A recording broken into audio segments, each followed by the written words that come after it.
Ces derniers jours, on parle non seulement de la troisième exposition internationale d'importation de la Chine, mais aussi des 30 ans du développement de l'ouverture de Pudong à Shanghai.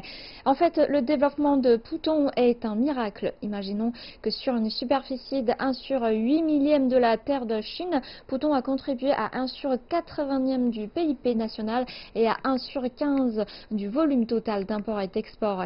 Comment Pudong a-t-il pu réaliser tout cela? Et on peut trouver la réponse dans l'histoire. Explication de Xuelei.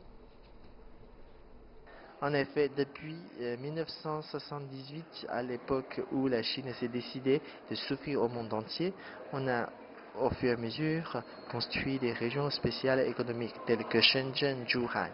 Tout ça nous donne une leçon, c'est que le développement prévaut et le développement nécessite l'ouverture absolument. Ce qui passe un message à Pudong de Shanghai. Il y avait une phrase qui circulait dans les années 80. On préférait un lit à Puxi à un appartement à Pudong, qui manifeste que Pudong était une région rurale où personne ne voulait s'installer.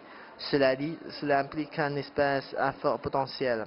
C'est pourquoi dans les années 90, le gouvernement chinois a déclaré développer Pudong et le rendre ouvert au monde entier. Si Shanghai sert de fenêtre de Chine, Pudong est celle de Shanghai.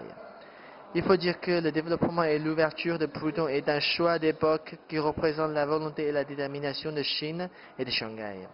Exploiter Pudong pour développer Shanghai servit de modèle pour d'autres régions chinoises qui sont loin d'être développées. L'anniversaire de 30 ans n'est qu'un épisode.